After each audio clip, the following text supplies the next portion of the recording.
Alright dudes, time for a bit of drawing. Gonna draw the moon today. Had the moon on my mind a lot lately. Not sure why. Why have I been thinking about the moon so much? Don't know, I've just been I know what it is actually. It's because a few months ago I listened to a podcast from the BBC called, what was it? 30 Minutes to the Moon or something like that. It's just an epic podcast, and it just made me so fascinated with everything about the moon. And yeah, I've just been a bit mad for the moon, bit of a lunatic. So yeah, I had this image pop into my head of the moon kind of in space with, like the glow around the moon, the corona, that kind of glowing with a mandala inside of it, so some pattern inside of the glow.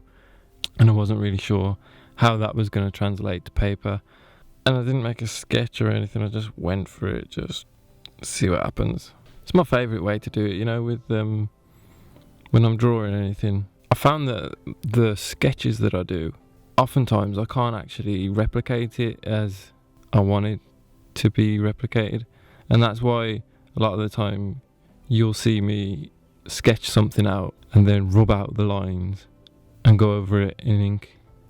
I do enjoy using a light box and tracing it, but I feel that my work is just more accurate when I rub out the sketch and then put the ink on top of it. And with certain pieces I like the effect that you get having the pencil lines underneath. So for example with mandalas, I think it's really cool to be able to see like the skeleton of the mandala and like how it was actually made, like what went into creating this. And it's also a bit of a statement against digital mandalas. I didn't realise it until I'd actually started this piece, but it's pretty much like 90% dot work. So it was kind of crazy on my hand doing this many dots, RSI to the max. Yeah, it was ridiculous, and I wanted to get it done as quick as possible because the full moon was coming up, and I thought, this would be great to time it on the full moon. So I was just like wrecking my hand trying to get it done. Obviously maybe this video I'll release it on the new moon. Whatever, I'll just release it whenever. Yeah man, look at the amount of dots in this. It was ridiculous. Plus I knew that the overall effect of it wouldn't work if I used a bigger tip, so I'm using a 0.05, which is really small, but it's quite essential for the effect I was going for. So man, it's a lot of dots. I wish there was a way of counting how many dots I actually do in a piece. Like some people say like, oh yeah, there was 2 million dots, and I'm like, how do you know that? Are you counting?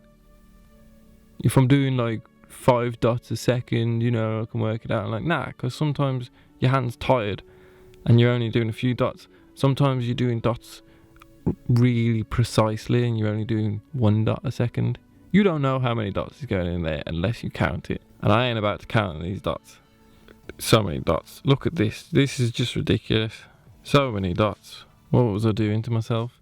Nah, but I'm glad I did it because it was totally worth all the cramps and everything.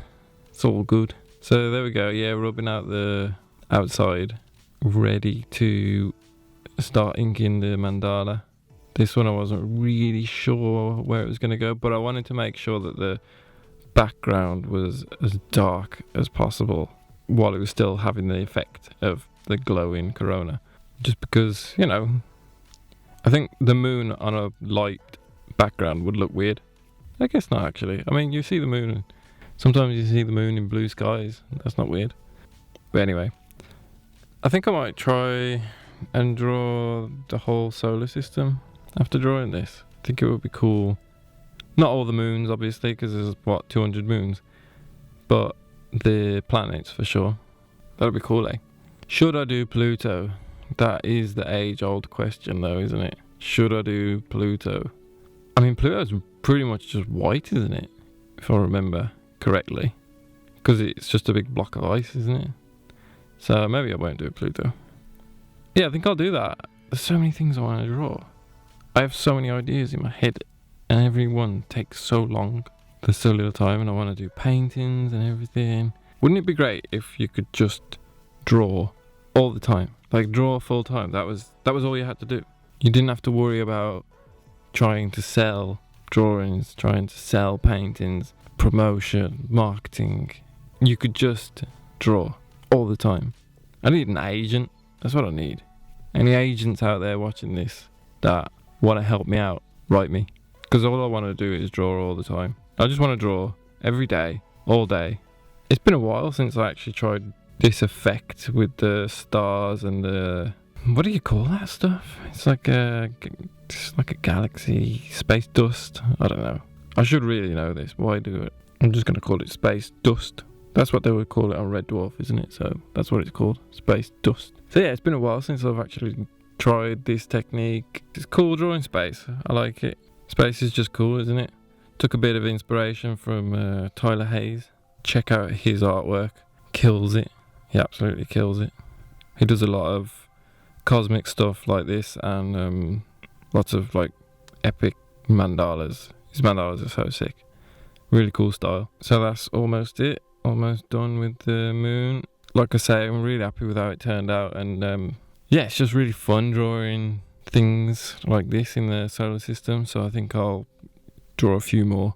It'd be cool to draw the entire solar system as one piece of art, but I think I'll do them all separately just because I don't have any paper that's big enough to do all of them. So yeah, if you enjoyed this video, you know what to do. Give it a like, leave a comment, subscribe, all that good stuff. And if you really enjoyed it and you want to see more, then head over to my Patreon and consider supporting me so I can keep doing this and keep putting out cool drawing videos. So yeah, thanks for watching. Ta-ra.